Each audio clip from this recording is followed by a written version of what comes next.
Siapa yang berpotensi terpapar virus corona? Orang yang memiliki riwayat perjalanan 14 hari yang lalu ke negara dengan transmisi lokal COVID-19 atau merasa pernah kontak dengan pasien terkonfirmasi positif COVID-19. Apa yang perlu dilakukan jika memenuhi dua kondisi tersebut? Bila Anda merasa sehat, maka dianjurkan untuk melakukan karantina diri di rumah selama 14 hari sambil Bila Anda merasa tidak sehat atau timbul gejala, segera lapor ke petugas kesehatan atau hubungi Hotline Center Corona untuk mendapatkan rujukan pemeriksaan ke fasilitas layanan kesehatan. Gejala apa yang perlu diperhatikan?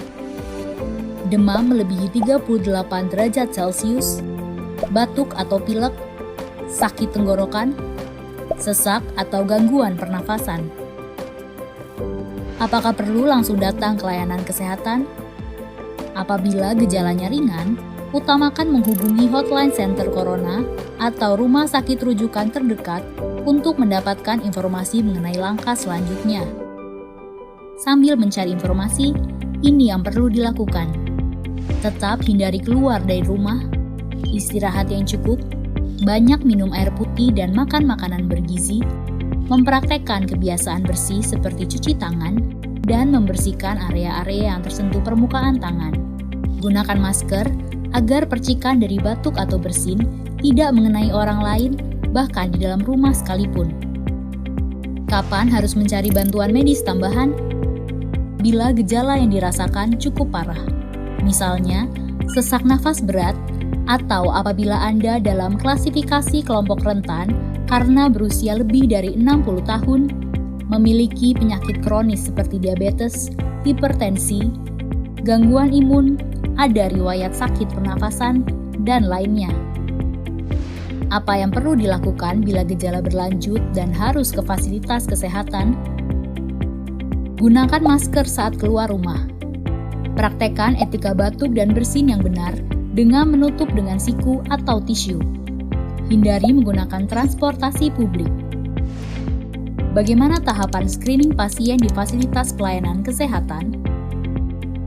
Sebelum memberikan perawatan, tenaga kesehatan di fasilitas layanan kesehatan akan melakukan screening. Jika tidak memenuhi kriteria pasien dalam pengawasan atau PDP COVID-19, maka akan dirawat inap atau rawat jalan, tergantung diagnosa dan keputusan dokter.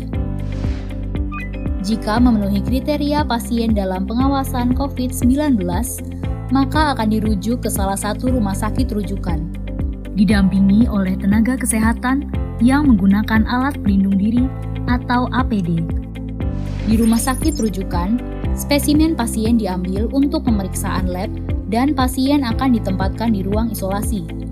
Spesimen dikirim ke Badan Penelitian dan Pengembangan Kesehatan atau Balitbangkes di Jakarta. Hasil pemeriksaan pertama akan keluar dalam 24 jam. Jika hasilnya negatif, pasien akan dirawat sesuai dengan penyebab penyakit.